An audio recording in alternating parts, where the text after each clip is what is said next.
This video is to show you how to change and reinstall your inline skate bearings. First off, you'll need some tools, whether it be the tools that come with your skates, which often look like this.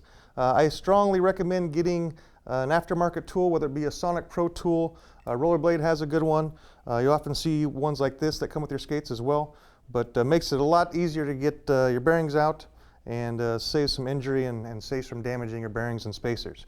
But using one of these tools, we'll start with, we'll just pick one of these. They come with an Allen wrench. The first thing you'll need to do is get the wheel off the skates. And sounds simple, but make sure one simple thing I wanted to point out is to always push in as far as you can and hold it. Keep pressing in as you loosen your axle. This will keep you from stripping out your axles.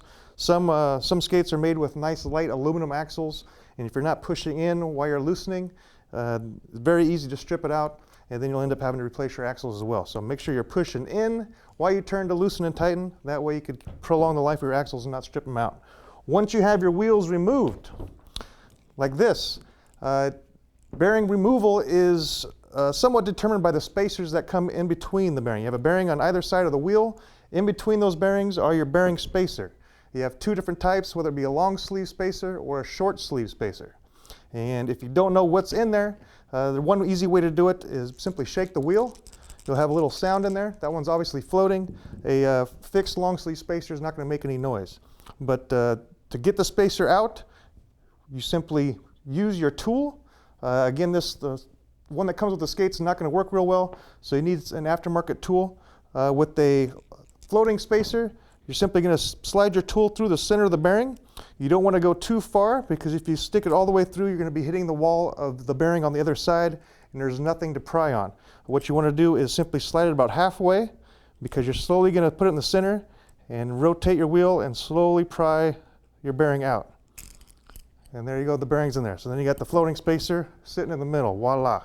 So that's the floating bearing spacer. To show you really quick on the long sleeve bearing spacer, a lot more simple. The aftermarket tool has a bearing pusher. Simply hits that edge of the spacer right on the tip, and you simply push out the bearing on the other side. And then there it comes out like that as well. To get the second one out, simply turn the wheel over and push it out. Same thing with the floating spacer. Just any part of the tool can now get that second bearing out. If you're not careful when taking these bearings out, oftentimes the spacer goes flying. Sometimes you buy wheels that have wheel bearing combo packs, and the spacer that comes with the combo packs is not the spacer that you need. So check out that video as well to make sure you got the spacers that you need. And reinstalling the bearings, very simple. You simply put the bearing on your center part of your wheel and push in. If you can't get it in, you could also use the weight of your body by simply setting it on the table or a workbench in front of you and just using your body weight to get the bearing in. Some bearings have a little bit more difficulty getting into that hub. It depends on the wheel. Then you make sure you want to put your spacer in. You're always going to use a bearing spacer. Drop it in the center, put your next bearing on there, and push that one in as well. Floating bearing spacers are exactly the same. Put your bearing in. That one's not cooperating. We'll use the body weight. Drop your floating spacer in the center, and then your next bearing.